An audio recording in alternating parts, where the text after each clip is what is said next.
You can set small and actionable goals for yourself, right? So if let's say you're not somebody that works out, right? Let's say that you're somebody who is very sedentary in their day to day life, right? Maybe you sit at a desk all day long, or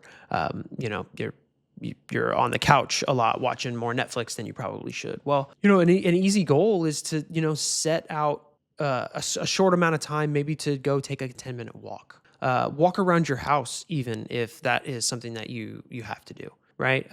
To the mailbox and back a few times. If you have a dog, maybe the goal is to walk your dog more times in the day than you normally do, right?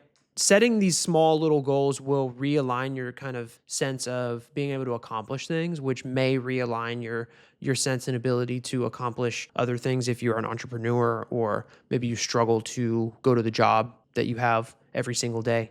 Um, you know, it just really it helps you get back on the horse to a certain extent. So, focus on just one little tiny area or tiny bits of areas in your life that you can, change or make a positive impact in. It doesn't have to be big. I think the bigger we shoot for, the more depressed we actually make ourselves because we're not hitting those goals, right? So make the goals small and actionable so that you can get back up on the horse in trying to realign and rediscover yourself. But really explore what brings you joy and happiness in the long run. Like for me, when I initially went through a bit of a depressionary period, I was not somebody that worked out. I was not somebody that had the best diet. I was not somebody that did anything for myself whatsoever. And by changing little habits, by starting to work out, by starting to, eat better, not necessarily go on a diet, but just eat better in general, ditching the sugars like I did, going and playing basketball Saturday mornings with a group of guys. These little things kind of got my mental path back in alignment with what I felt I was. And I got kind of lost in that because I felt like the only thing that I was is I was this job that I was working, or this, entrepreneur that I was trying to be. And I put all of my self-worth in, like making my clients happy, right? Making even my family at the end of the day. Like I didn't go and do certain things for myself.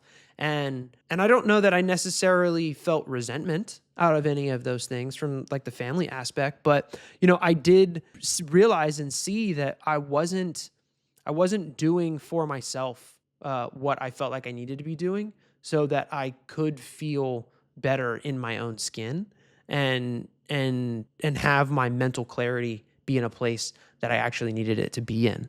But overall, once I started getting into those routines and once I started figuring those things out, you really have to embrace the journey, right? Because without embracing it, it still will feel like you don't know if you're doing things for the right reasons or not. And I think overall, I don't think we actually ever really know that we are doing things for all of the right reasons.